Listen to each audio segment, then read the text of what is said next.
I'll just quickly take a moment to introduce the judges. I'll start off with myself. I am Nadia, and I am a vice president at Citi. I work under the Citigroup Global Markets Inc.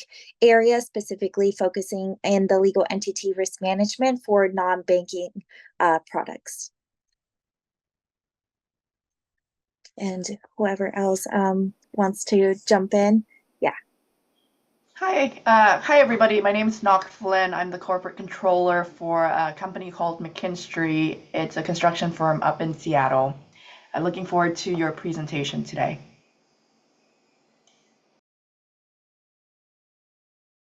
And Jeremy?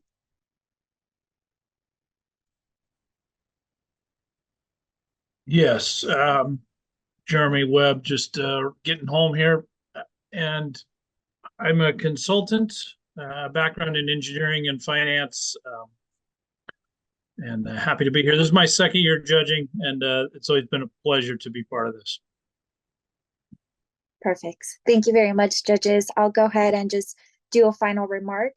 In this part of the competition, you are taking on a fictional business identity and assigning a fictional business identity to the judges. Please make sure everyone knows who you are and who they are before you begin. You will have 25 minutes to describe the legal, financial, and ethical dimensions of the problem and to recommend a solution that passes muster on all three counts. I'll give you I'll be recording time. I'll drop 5 minutes left in the chat and then go down to 2 and then a minute. During this time, teams will be uninterrupted. And when you are finished, the judges will ask you questions for about 10 to 15 minutes. During the Q&A, both you and the judges stay in character. And then after the Q&A, the judges will give you feedback outside of the role play. All right. So if you are ready to go, just give me a thumbs up. Yeah, okay, perfect. I'll be starting the timer in 3, 2, 1. All right, I really appreciate that. And well, good afternoon, PepsiCo's Board of Management. Thank you for having us here today. We are Union Consulting, which is a consulting firm that provides ESG solutions to big corporations like PepsiCo. And today, as per your request, we have investigated on the issue of palm oil sourcing of PepsiCo, and we have found strong evidence of serious violations of two main SDG goals, which is firstly, providing decent work and economic growth, SDG goal 8, and secondly, the goal 15, which relates to biodiversity and forests on land. But before we go directly into more details of the issue and our solution, I think it's very wise to go through our company. So this is just a quick review of what you already know. PepsiCo. PepsiCo is a global leader in convenient foods and beverages. This is the industry that they are in. And in terms of products, PepsiCo provide a wide array of products, which could range from Lay's, Pepsi, 7-Up, Quaker Oats, Doritos, and vice versa. And PepsiCo products are widely consumed globally. There are more than 200 countries and territories where our products are consumed annually. And so in terms of the financials, in 2023, PepsiCo earned a gross revenue of $91 billion, 60% of which came from food sales and 43% came from foreign markets. Now, we have established that PepsiCo is a really, really large corporation. And what's more is that PepsiCo also portrays itself to be a strong advocate of SDG and sustainable growth. So introducing PepPlus, or more formally known as PepsiCo Positive. Late in 2021, PepsiCo has laid out the roadmap for its vision on sustainability and business growth. And there are 3 tenets to PepsiCo Positive. Firstly, positive agriculture. PepsiCo has committed to implement regenerative farming practices and sustainable sourcing. Secondly, positive value chain. PepsiCo has committed to a net zero greenhouse gases emission through its entire value chain, and there are also sustainability and efficient water usage across its entire value chain. And thirdly, PepsiCo has promised to add more and healthier options to its portfolio of products. Again, this is just a quick review of your annual reports and your commitments to ESG and sustainable growth. What I'm trying to coming at here is that PepsiCo has made strong and serious commitment to ESG, and so we think it's very worthwhile for PepsiCo to pay attention to the following issue in your supply chain. And yes, within the consumer products industry, PepsiCo is one of the largest global buyers of palm oil. And so palm oil is an industry that is directly linked to, firstly, deforestation, which is SDG Goal 15, and secondly, labor rights violations, SDG Goal 8. And now I'm going to talk more about, firstly, the palm oil industry as general. So just a quick overview of the palm oil. Palm oil worldwide is widely used. 68% is for foods, which is in the context of PepsiCo, we use palm oil to fry potatoes, for example, Lay's and Doritos. More importantly, about the palm oil industry is that the palm oil plant only grows in tropical forests or areas with tropical climates. And so 84% of palm oil production worldwide is in Indonesia and Malaysia. In terms of PepsiCo, annually, PepsiCo uses around 440,000 metric tons of palm oil, primarily sourced from big agriculture companies like Wilmar, Cargill, and Oleofinos. Now, let's go directly into its problem. So first, I want to talk about palm oil's impact on deforestation.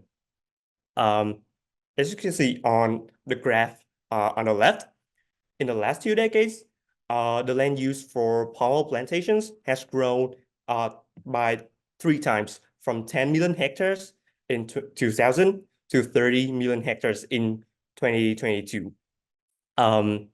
In fact, in this 30 million, we have 15 is from Indonesia and 5 million from Malaysia. From our research and our work in data, in Indonesia, 54% of palm oil plantations actually came from areas that were forests in 1989, and this number is 40% for Malaysia. Combined, it make up 10 million hectares of palm oil plantations that used to be forests. This actually is bigger than Denmark and Netherlands combined. So it's a very huge problem on deforestation. The next problem associated with palm oil is worker rights violations. Actually, if you looked up palm oil and worker rights violations on the internet, it appears more than 1,000 searches within less than a second. It's a huge problem. So here we just quote from 2 we think are the most trustworthy NGO reports. And as you can see here, there are a lot of writings on evidence of forced labor, gender discrimination, hazardous working environments, and worker abuses. This is actually a very huge problem. And so in summary, we have 2 problems. Firstly, deforestation. Secondly, worker rights abuse. You have seen in our corner, we listed a lot of SDG goals. This is to say that our main issues is 8 and 15 as mentioned, but the problem is actually more complicated and it encompasses more than that. So our solution today, firstly, I acknowledge that this is the problem within the supply chain of PepsiCo. And accordingly, our solution is we propose PepsiCo to reduce its palm oil dependency by pivoting to sunflower oil instead with global regulatory needs, sustainability, and increased sunflower oil supply. We'll talk more in details. But firstly, the ethical considerations of the solution to Kiara. Wonderful. So our solutions to the problems previously outlined involve the increased use and incorporation of sunflower oil in PepsiCo's products, solving patent disputes faced by PepsiCo in India, and working on rehabilitation measures for palm farmers and forests, and working towards sustainable consumption. The ethical problems faced by PepsiCo and our suggested solutions can be best looked at in 3 individual sections that present the main aspects of PepsiCo's ethical problems: labor rights, deforestation, and consumer health. Currently, PepsiCo's palm supplier, Wilmar, is associated with several cases of human rights abuses in Indonesia, which Amnesty International has declared to be a result of systemic abusive business practices. By transitioning to sunflower oil, PepsiCo will be able to distance itself from these human rights violations and use its gains bargaining power to push for more sustainable and ethical business practices. Ultimately, PepsiCo has a moral and ethical responsibility to hold itself to its commitments to safe labor practices and human rights. Palm oil has been and continues to be a major driver of deforestation of some of the world's most biodiverse forests and destroying the habitats of already endangered species like the orangutan, pygmy elephant, and Sumatran rhino. It also has adversely affected indigenous peoples' rights to their forest, livelihood, food, water, and culture. By reducing its use of palm oil and incorporating more sunflower oil, PepsiCo will be better able to support Indonesia and other countries adversely affected by the palm oil industry, as sunflowers can be grown in a variety of climates, whereas palm oil is primarily grown in tropical environments. This shift towards incorporating sunflower oil will be a part of the forest rehabilitation program that I will go on to explain. Nearly half of the world's population consumes palm oil as a part of their diet. Palm oil's fat content can reach 40%, and this high saturated fat content has been suggested to raise the levels of blood cholesterol and increase the risk of coronary heart diseases and obesity. Our proposal to incorporate sunflower oil in PepsiCo's products addresses this and helps to promote healthier consumer choices, as sunflower oil is a non-GMO, trans fat-free oil with other additional health benefits.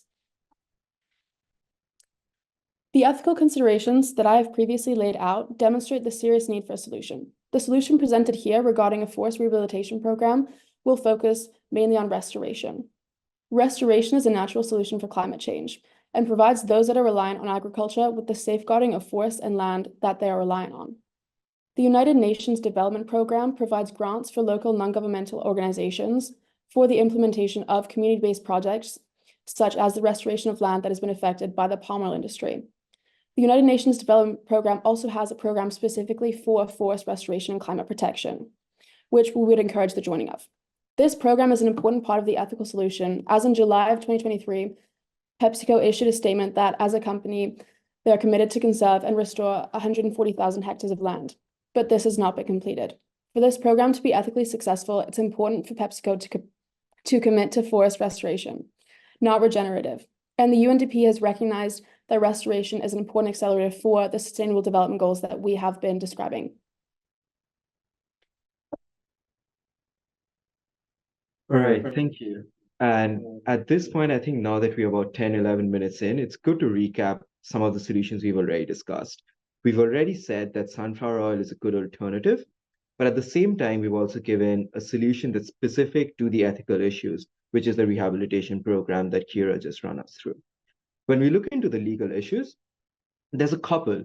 First of all, the United States put out an End Palm Oil Deforestation Act about 2 years ago, which requires that you need strong certifications for all suppliers of palm oil that any company uses, especially for importing products into the United States. What this means for PepsiCo is that the large majority of all farmers who do farm palm in Indonesia and Malaysia will not qualify for the certification because there's very little access to geolocation data that the State Department can be using. What this means is that it's urgent for PepsiCo to at least shift away from palm oil, legally speaking. There's also a patent dispute that PepsiCo is embroiled in India. PepsiCo has a patent, or well, did have a patent at some point on the FC5 potatoes, which was overturned by the Supreme Court of India. The main issue with that was that there were unfair business practices that the Supreme Court found, and they realized that the patent wouldn't stand.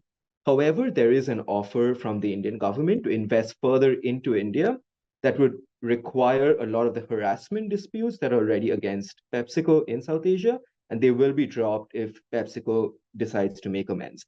How do we do this? That's something we'll look at eventually as well.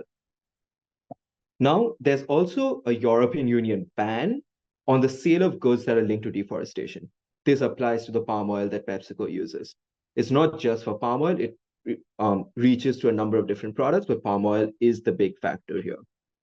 Earlier, about 1 or 2 years ago, the EU would only fine producers that would use products that were linked to deforestation, but now it's an outright ban that begins at the end of 2025.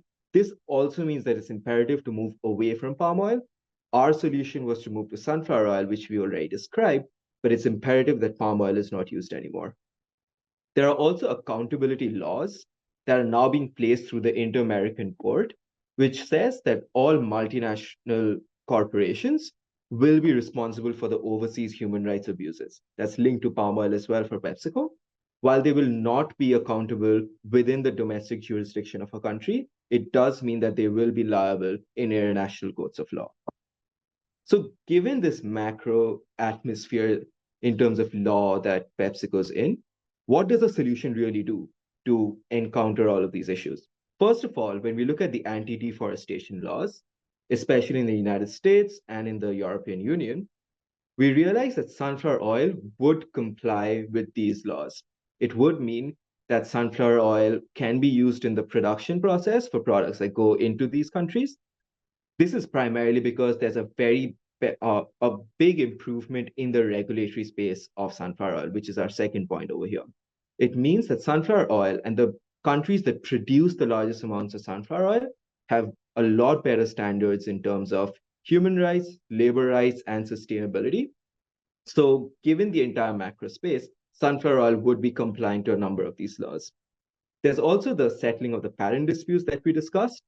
Over here, what this means is that the Indian government, which is currently the largest importer of sunflower oil in the world, would be able to sell to PepsiCo for this shift to happen. This would, in some terms, apply to the investments that the Indian government is seeking in order to reduce the issues that it's already taking up to the Supreme Court. Why do we think this is a really big issue for PepsiCo? It's primarily because most of the potatoes that it uses for its supply chain come from Indian farms. And secondly, Monsanto had a similar issue 2 years ago, and the Supreme Court forced Monsanto to leave the country, primarily because they would not comply with the investment requirements that the Supreme Court and the Indian government put together. We believe in terms of PepsiCo, this is a viable solution and that they could be purchasing a lot of the sunflower oil from the Indian government. Fourth, very much linked to this very solution, that 33 developing countries across the world have agreed to give trade discounts on sunflower oil purchases. This includes decisions that were made in the recent G77 summit and the BRICS summit. And what this really means is that the world's developing countries are now gearing towards supporting sunflower oil, and the trade discounts would alleviate a lot of the costs involved in the transition from palm oil to sunflower oil. We, of course, will be looking at it in the financial section of our presentation as well. So with all of these in mind, we are also building a special solution that is just legal specific.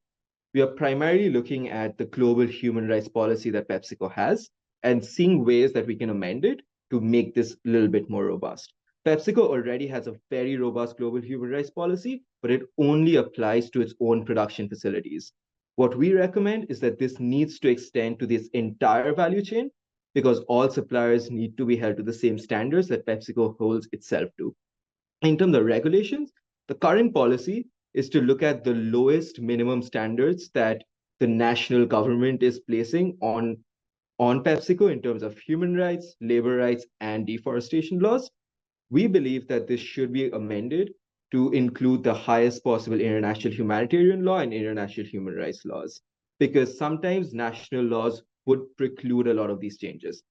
We're also looking at, hence, the higher standards that PepsiCo owes itself and to the community, because that really means that the high ESG standards that it has committed itself to need to include a lot of the international standards that comprise its ESG policies. However, this of course would not preclude itself from looking into national law and violating national law in any form.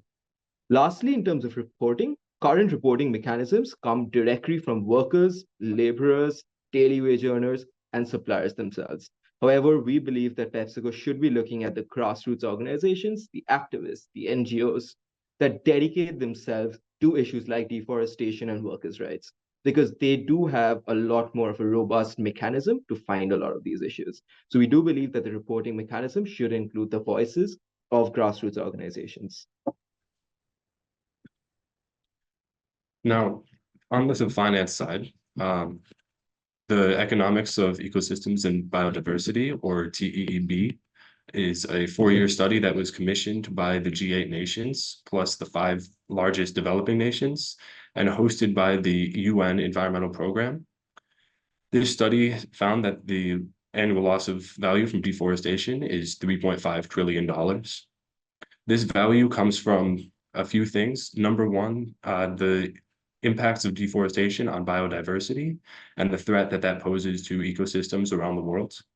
But it also includes monetary values such as existence value and inheritance value, which are values that people have and would be willing to pay towards ensuring that natural resources are available during their own lifetimes and for future generations.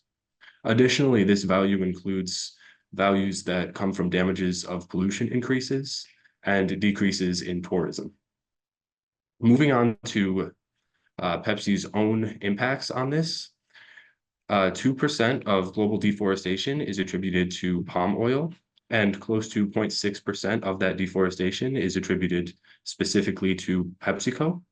Multiplying those numbers together, the percentages along with the 3.5 trillion, we find that $420 million annually is attributed to PepsiCo. To put that into perspective, that is about 5% of Pepsi's net profits. Now, palm oil in the coming years will have higher costs associated with it. The incoming EU deforestation regulation will come into effect this December and essentially ban deforestation for farmers in the palm oil industry. However, many farmers are unaware of this incoming regulation, especially small farmers who may not have the means, money, labor, or knowledge to prove their compliance with this policy, and they may also lack the foresight to get ahead of these regulations. This means that many small farmers will be pushed out of the market, and the firms that remain will be able to charge higher prices. Additionally, there will be a decreased cost or decreased growth of companies with palm oil because of consumer backlash. Regulations are not all-encompassing in their scope, and there are exploitations that have been used in the past. One past regulation, the Roundtable on Sustainable Palm Oil, banned deforestation if there was a certification for companies that did not use deforestation in their process. But companies such as First Resources were caught using deforestation practices while supplying PepsiCo. This negative attention came directly to PepsiCo because PepsiCo is one of First Resources' biggest connections. And public outrage then followed PepsiCo. Additionally, bans on deforestation do not address burning of peat that destroys forests. They do not address the human side and the labor side, and those additionally can increase consumer backlash. Now, the reason PepsiCo hasn't transitioned already is most likely because of the cost difference. Sunflower per ton costs about $68 more, which would lead to an increase of $30 million annually for Pepsi's costs if they were to switch over entirely from palm oil, but this can be easily offset. First of all, sunflowers, unlike palm oil, palm trees, can grow just about anywhere from Alaska to the equator. So they can be planted in pre-existing land that does not contribute to deforestation, especially in areas such as rainforests, which have very high biodiversity. Additionally, the switch would help with carbon emissions. The carbon equivalent per 100 kilograms is about 50 units higher for palm oil than sunflower oil in the refining process. And Pepsi switching to oil that is healthier for the Earth's carbon will assist with its development further on. In covering up for the $30 million cost, however, of switching over to sunflower oil, we propose a premium put on Pepsi products of just 0.15%. This can be easily covered by consumers' willingness to pay for more sustainable goods, however. Consumers have demonstrated their willingness to pay for sustainable goods, with at least a 12% premium on average being shown to be willing to be paid by consumers, up to even 29% for some products. Building the trust of consumers early on will also be essential for PepsiCo. Goods that are marked as sustainable also have an 8% higher sales rate than those that aren't, because consumers are susceptible to information about sustainability, whether that is advertisements about it or just a certification, even if they don't understand what that fully means. Moving on to our key takeaways, PepsiCo's use of palm oil is clearly linked to deforestation and human rights abuses, as we've presented. Palm oil also globally is being restricted and banned, and it is important that PepsiCo gets ahead of these restrictions. PepsiCo faces harassment charges and patent disputes in India that building trade with that country will assist with. We propose to use sunflower oil, which we've shown to be more sustainable and cost-effective, with the costs being able to be covered through business practices. And we also advocate working on rehabilitation programs, human rights policy, and sustainable development. Thank you for your time.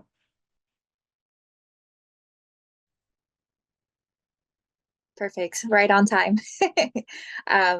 Thank you so much for your presentation. I wanted to take a quick minute as well, because I think during the presentation, we didn't get an introduction to you guys. I would love for you guys to introduce yourself as well and just give us some background of who you are.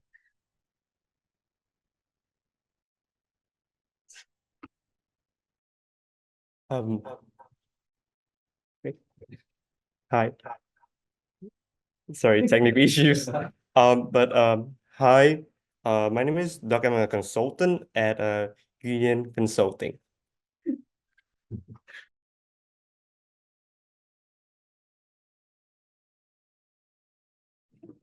Hi, I'm Kira. I'm also a consultant at Union Consulting, but while doing that, I'm a political science and Spanish major.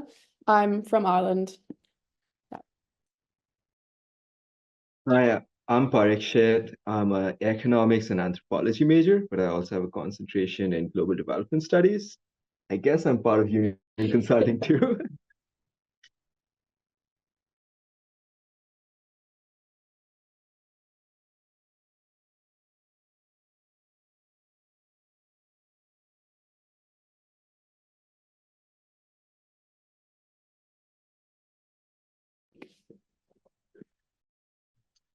I apologize, my volume button was stuck over my unmute button. My name is Jacob Lester. I'm a consultant at Union Consulting, and alongside that, I'm a political science and economics double major. Perfect. Thank you very much. I will go ahead and start off with the questions. I want to say that I highly appreciate this presentation. I think it gives a very holistic view of the ethical issue and a concrete solution to it.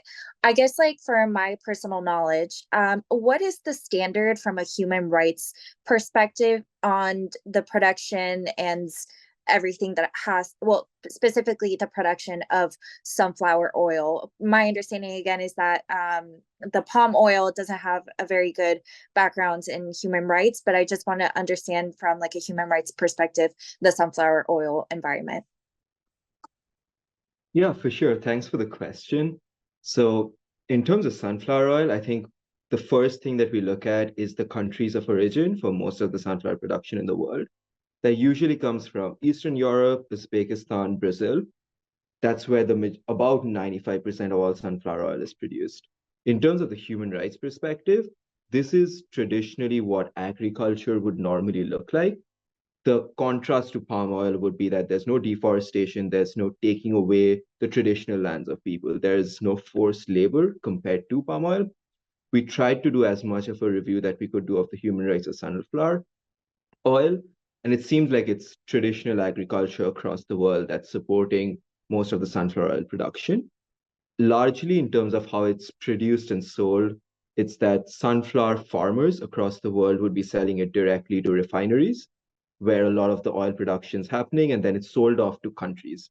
The big space of protection in terms of human rights that we have is that this is a lot of bilateral treaty-based trade that's happening between countries, where a lot of the sales of sunflower oil is happening, which means that countries themselves are taking a lot of precautions to make sure that this isn't a tainted product, because it's a global bilateral treaty that they're trying to set up between countries, and countries buying it are also more careful. So there's a level of diplomacy and diplomatic analysis and investigation that goes into making sure that you aren't making the wrong move. So that analysis is something we are supporting itself on. And the second part is a lot of these countries have far better enforcement of regulations, especially when it comes to human rights and labor rights, than what Indonesia and Malaysia have proven over time. Indonesia and Malaysia have very good laws against it, but the enforcement is a little weak because huge corporations are dealing with the supply chain over here. That is not true for sunflower oil. It's a little bit more homogeneous. So we are a lot more confident with sunflower oil. Perfect. Thank you for your answer. I welcome the other judges to provide their questions. Yes, I have a question around the incremental cost that you had mentioned. Can you clarify the $34 million of transitioning to sunflower? Is that an added cost to what you currently have, or is that the new cost of the sunflower oil?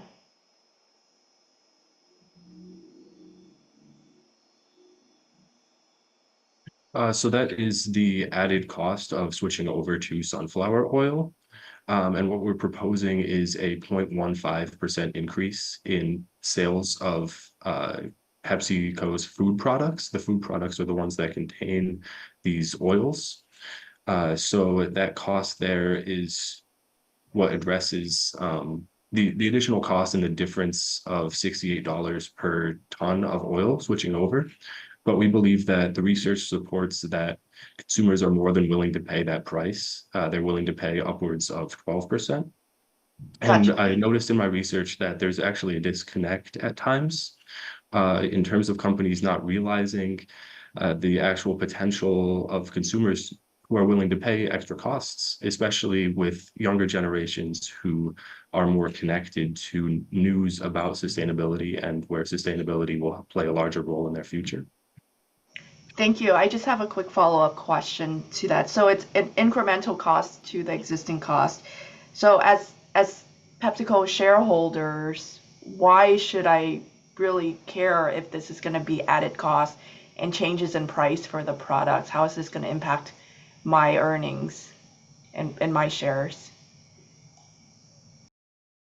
Yeah, thank you for that. I think I can take that.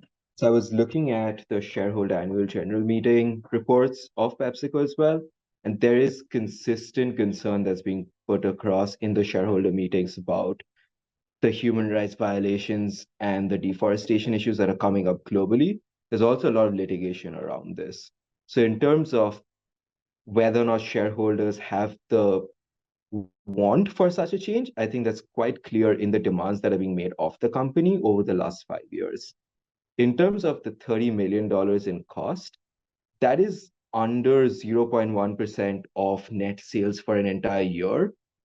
So the change is very minimal, as opposed to the fact that we also need to recognize that palm oil would be banned in the EU, and most of the certifications wouldn't apply in the US eventually. So there has to be an alternative anyway. So this is also a necessary cost that would have to happen at some time in the future within the end of 2025. So I think the rationale is being built into that as well, given that it's a low cost option and the fact that a number of countries today are trying to give trade discounts on sunflower oil, which does mean that as a long-term solution, this does seem to be a viable option, and there's a good chance that prices will come down over years as well because the trade discounts are being put together by countries. Thank you.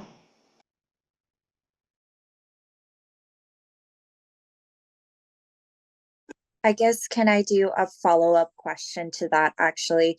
Has there been done a analysis of or comparison of what it would take for us to discontinue those products versus like doing like now switching over to sunflower oil? Is there a big cost difference?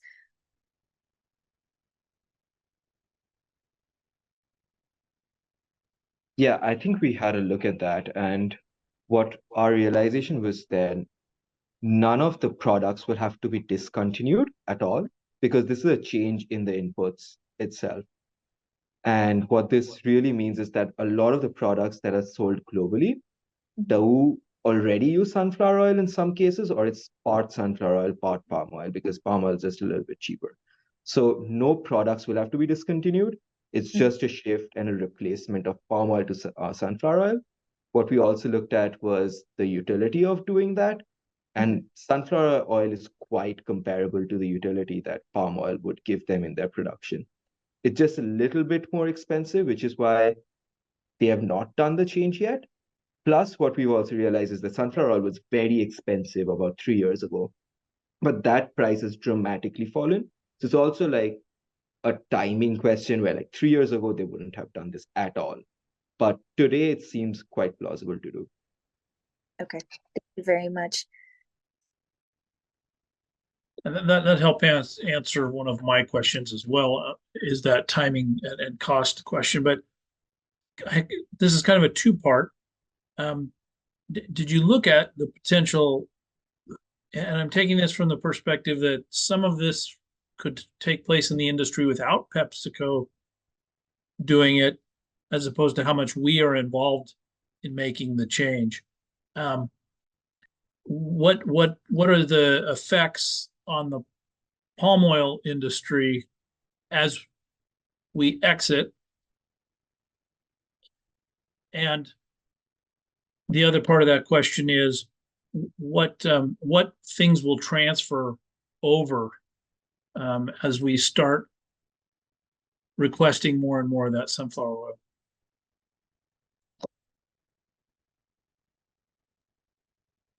What issues will transfer from one supply chain to the other, and how much influence do we as PepsiCo have on them? Did you look at that at all? I think I don't know if this is the direction you were saying initially. What I heard initially was your concern about what the effects of the palm oil industry would be and how PepsiCo switching over would impact that industry. What we're anticipating is that that industry will actually shrink due to these new regulations. So we're anticipating that our movement or your movement out of that market wouldn't really have a significant impact because it would be coinciding with the decrease in that market anyway. Okay. Does that answer your question, or is Yeah, I think the second part of the question is more along the lines of how much industry shift versus PepsiCo's involvement do you, because it is more expensive for us. You've persuaded me on the ethical side and the reason to do it, but from a cost business case perspective, because timing is a factor here. How much do we need to get ahead of it versus let the industry transition? Can you speak more to that? Yeah, for sure. I think the reason why we find it plausible to go with sunflower oil despite the higher cost is that given that you must shift from palm oil because of the regulations, what were your alternatives? It's going to be sunflower, it's going to be canola oil, it's going to be soybean oil. And in terms of just the cost itself, soybean oil and canola oil are a lot more expensive than sunflower oil. So that already puts it as the best alternative. Secondly, is that a necessary cost that we must pay? Yes, because 57% of all sales in terms of food come from the United States. And that itself will become very hard to enter if you use palm oil. The European Union is out of bounds. Most South Asian countries have also banned palm oil completely, but that's more of a diplomatic issue because they have issues with Malaysia and Indonesia. But within that space, I think sunflower oil would still be the cheapest option to go for, primarily because canola oil and soybean oil are, well, ethically worse, but we can go into that separately, but it's also more expensive. Thank you. That hits on it. Thank you. Quick To follow-up. add on a little bit, Go ahead. to add on to that just a little bit, by transitioning earlier, PepsiCo has the ability to gain the trust of consumers sooner than its competitors. One of the things I mentioned briefly is that consumers have a willingness to pay of roughly 12% for products on average, increased cost for sustainability. But that number does go up to 29% when we talk about companies that consumers trust. If you guys build up the trust of PepsiCo by switching to more sustainable practices early on, especially at just a small cost, you can tap into a much larger potential for the company's growth overall. So are you saying there's a potential 17% profitability available to us by doing this earlier? Is that what you're saying? Yes, I'll acknowledge that the highest end of that is more for locally produced things, but there is still upwards of 10% increase that PepsiCo might be able to find, depending on how well they're able to convince consumers about the product. And I think starting early is the best they can do.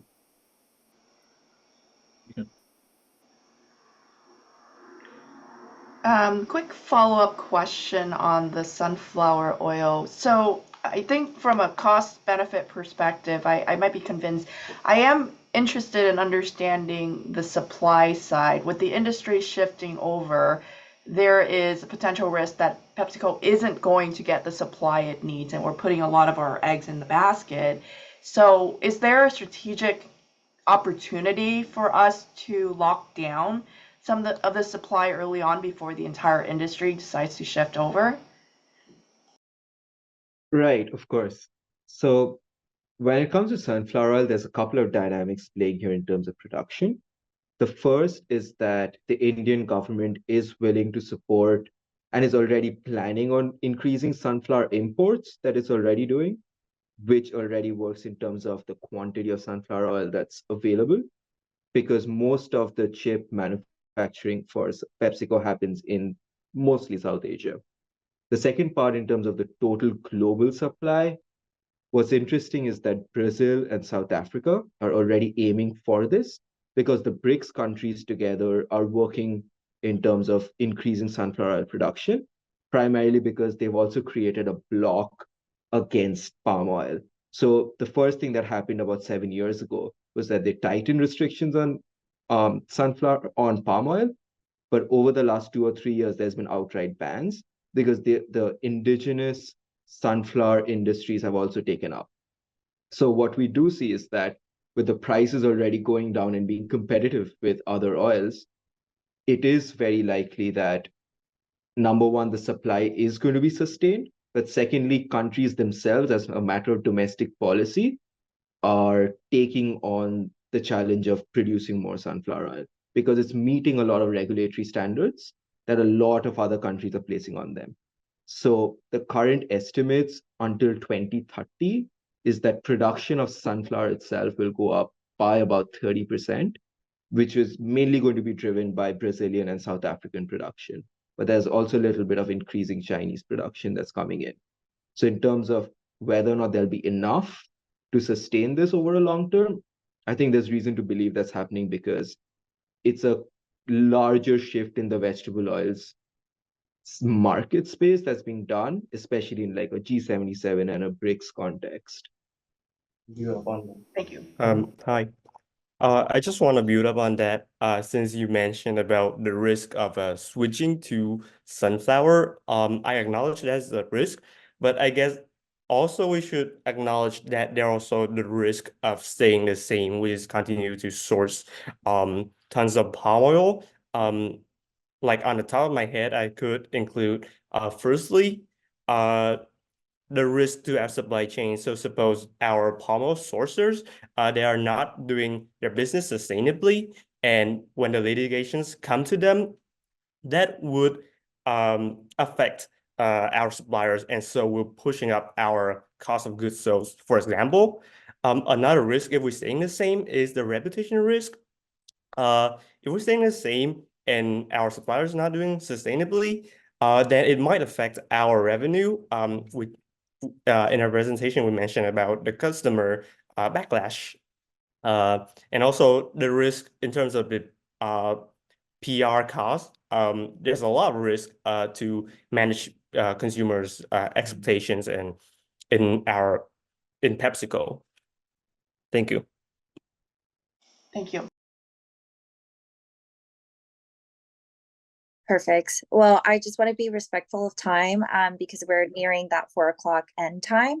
So I'm gonna break character now, and now I'll open it up towards the feedback portion of this time slot. So I don't know if anybody wants to go ahead and start. If not, I can go ahead and start, but just wanted to give an opportunity to anybody else. I thought that you all did a fantastic job. You were very confident in your answers, and you really took a step back and thought it through. Overall, I thought the presentation was very well done.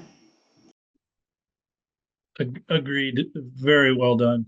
And I pushed with some of my questions. Stay confident with what you have prepared, because I think you guys absolutely covered the topic here, and really commend you on a presentation well done, as well as questions and answer and all of that. Very impressed. Thank you. Perfect. Thank you so much. And I will also want to acknowledge that with all the technical difficulties that went on and everything like that, I commend you for also tackling that, because I know how stressful that can be, and that adds a little bit of extra nerve. So job well done on that. And I do want to reiterate the judges' feedback that overall you guys seem very knowledgeable about the topic, very knowledgeable and confident over the solution. So I think that is very well shown. I think that if I have to be very picky about your presentation, I think it would have been a very maybe like an extra topic that you guys could have talked about is just like maybe like a campaign towards the consumer about this like overall very big issue I think that there is, and how Pepsi wants to take responsibility for that issue and taking the accountability of changing that reputation that it has, because I think that would just overall maybe tie the whole thing together as well, because I think in our current day and age, consumers do want to be knowledgeable about their products, and I think that that customer loyalty would very much enhance Pepsi, especially because they do have a lot of scandals. I can which one was it that Pepsi Cola, Black Lives Matter issue and everything like that. I think this would be like a great opportunity to maybe do another topic, but again, improving that overall reputation that it has as an image and brand. But again, that's being very nitpicky about the whole entire thing. Like I said, very strong, and thank you so much for bringing this topic to life. I think very, very job well done. Quickly, I just wanted to say thank you to you all as well. Even given the technical difficulties, you guys did a great job of just kind of putting us at ease about that. I think that was very helpful for our presentation, and it's been wonderful having you as judges today. Thank you.